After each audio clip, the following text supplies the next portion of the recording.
Salut, c'est Nathan et bienvenue. Aujourd'hui dans cette toute nouvelle vidéo, nous allons parler de l'investissement immobilier mais avec une expression un petit peu différente. Nous allons parler de la pierre papier. Lorsque vous entendez la pierre papier, sachez que on ne parle de rien d'autre que de l'immobilier mais sous vraiment un sens qui peut parfois être péjoratif. Donc si vous avez cette envie de vous lancer dans l'immobilier, autrement dit dans la pierre papier, accrochez-vous, installez-vous confortablement. Prenez de quoi noter parce que dans cette vidéo, vous allez un petit peu découvrir comment vous pouvez investir dans la pierre papier, quelles sont les différentes façons pour pouvoir vous lancer, que ce soit en tant que novice ou en tant qu'expert. Vous aurez au travers de cette vidéo de quoi vraiment garantir votre démarrage tout simplement. Mais avant de rentrer dans le détail de cette vidéo qui est instructive, qui va vraiment vous aider à découvrir les manières pour vous lancer dans l'immobilier, dans la pierre papier. Avant de rentrer ou de décortiquer ce sujet, je vous conseille avant toute chose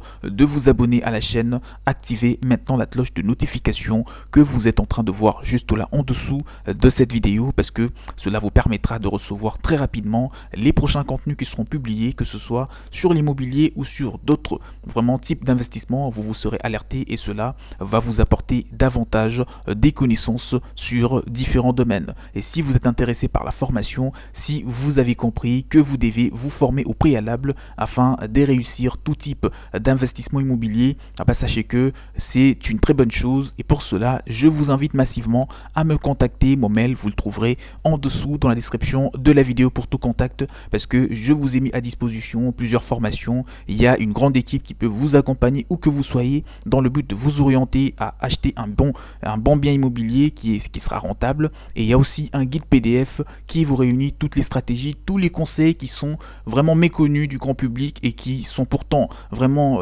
efficaces et qui va énormément vous aider à faire fortune dans l'immobilier même en tant que novice. Donc investir dans l'immobilier, dans la pierre papier, moins de contraintes et davantage et davantage des diversifications. Ça c'est vraiment un premier point qui doit être abordé parce que lorsque l'on parle d'investissement immobilier, les personnes pensent intuitivement à la détention des biens immobiliers en direct, comme je l'ai dit dans les précédentes vidéos. Donc ils pensent tout de suite à la détention, à l'achat d'un appartement, à l'achat d'une maison, d'une villa ou de tout type de biens immobiliers. Ils pensent tout de suite à ça, vraiment à un contact direct ou à un investissement assez direct.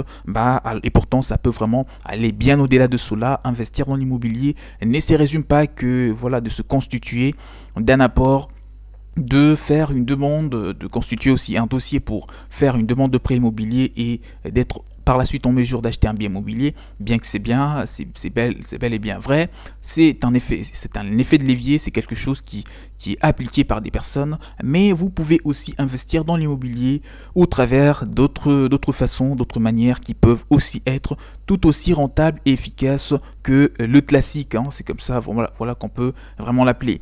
Comme nous l'avons vu dans d'autres vidéos, comme je l'ai dit, l'achat et la gestion en direct d'un bien immobilier sont la source même des multiples contraintes et risques pour l'investisseur, en tout cas pour l'acquéreur. Mais il existe une solution qui est assez simple, d'accord, et sans contrainte. Il y a très peu d'inconvénients lorsqu'on parle de cette solution. Les contraintes sont parfois vraiment à compter du bout de doigt, d'accord, pour investir vraiment dans l'immobilier et s'attendre à un bon retour sur investissement. C'est simplement se lancer dans la pierre ou faire un placement dans la pierre, tout simplement parce que derrière ce terme ce terme qui est parfois péjoratif comme je l'ai dit en début de la vidéo, se cachent en tout cas des sociétés qui sont administrées par des vrais professionnels au service de leurs actionnaires ou de leurs détenteurs de parts. Voyons donc ensemble au travers, dans cette partie de cette vidéo, nous allons essentiellement voir les deux types de placements immobiliers que vous pouvez tout de suite faire après cette vidéo dans la pierre papier. Donc le premier type de placement immobilier, c'est d'investir, ou le premier type de placement immobilier que vous pouvez faire dans la pierre papier, c'est d'investir dans une société civile immobilière.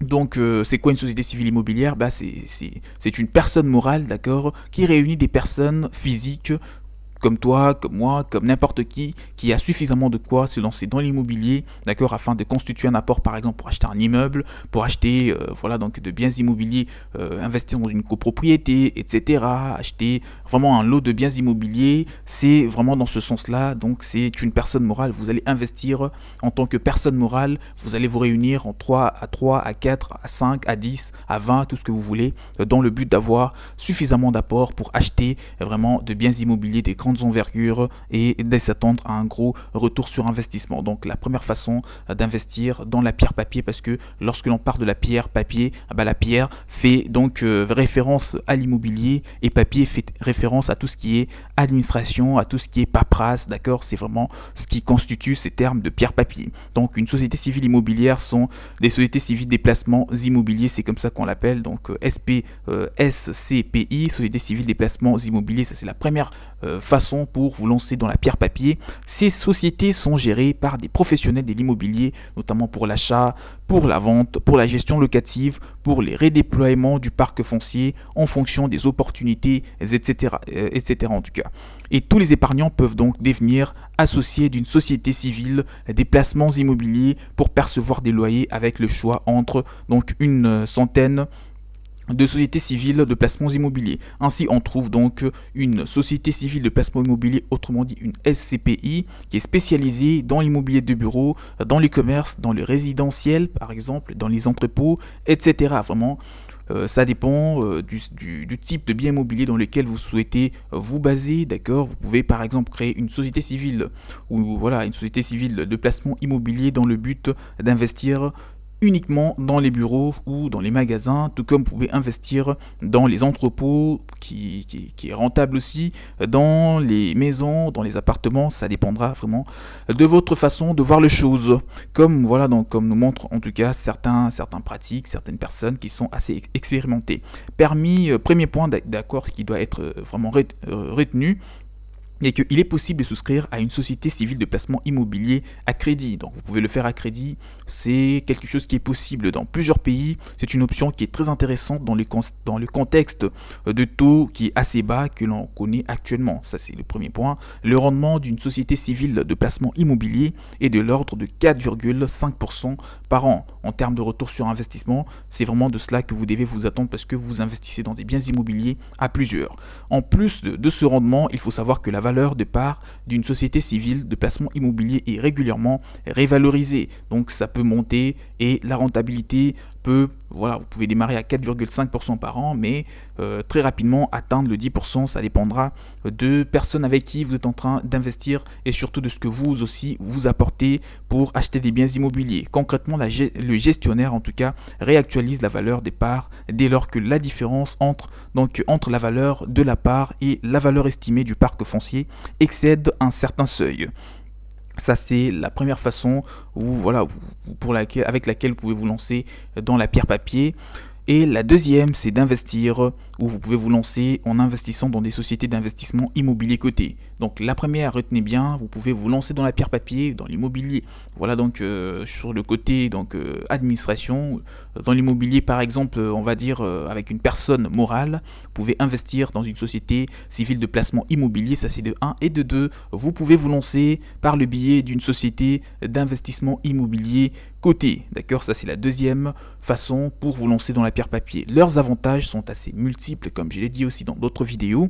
Une belle liquidité déjà, d'accord, achat et revente en un clic aux heures d'ouverture de placement boursier, une décote qui est assez possible lorsque le marché financier sont craintifs, des frais d'achat qui sont très bas, le prix d'un ordre, d'un ordre en bourse, les humeurs de la bourse sont l'occasion même de pouvoir acheter des titres à bon compte. Il n'est pas du tout rare de voir la valeur de l'action d'une société foncière perdre 10% et davantage en quelques mois, puis remonter très rapidement pour prendre 50 voire 60% davantage concernant la valeur vraiment donc de cette société. Pour vous dire les inconvénients de ce type de placement lorsque vous investissez en tout cas dans une société d'investissement immobilier coté, parmi les contraintes que vous devez garder à l'esprit, c'est que les inconvénients de ce type de placement sont la volatilité importante puisque vous investissez au travers la bourse, d'accord, donc la bourse est parfois très volatile, donc ça peut augmenter tout simplement le coût du risque. À mi-chemin entre celle des actions et de l'immobilier classique, aussi une société d'investissement immobilier coté ne sont pas du tout logeables sur un plan d'épargne en actions, d'accord, qu'on appelle le PEA. Elles ne peuvent donc pas du tout bénéficier des avantages qu'on appelle des avantages fiscaux de cette enveloppe, parce que puisque vous investissez, vous n'investissez pas dans une PEA, mais plutôt dans une société d'investissement immobilier coté. En pratique, cette personne morale en tout cas sont logeables au sein d'un compte titre ordinaire qu'on appelle le CTO. Chaque année, les loyers, voilà, on va pas trop rentrer dans le détail parce que on arrive vraiment vers la fin de la vidéo, parce que chaque année, voilà, il faut savoir que les loyers, mais aussi les autres gains récurrents gérés par une société d'investissement immobilier coté sont reversés à leurs actionnaires sous forme de dividendes. C'est-à-dire vous investissez un petit peu en bourse, mais au travers, vous investissez en bourse, mais au travers l'immobilier, d'accord. C'est comme cela, les choses restent un petit peu pareilles, hein. Les risques sont là, la bourse c'est du risque, mais la rentabilité peut parfois descendre, tout comme le lendemain, ça peut vraiment augmenter à 3 à 4 fois plus que la précédente fois, bien que les risques sont là, mais la rentabilité elle est également bien plus élevée lorsque vous investissez dans une société d'investissement immobilier coté. C'était là une vidéo un petit peu détaillée pour vous dire concernant les chiffres. Les investisseurs peuvent alors opter pour le prélèvement forfaitaire unique, donc la fiscalité par défaut, dont le taux global est de 30%. Il est composé des prélèvements sociaux au taux de 17,2% et d'un prélèvement au taux fixe de 12,8%.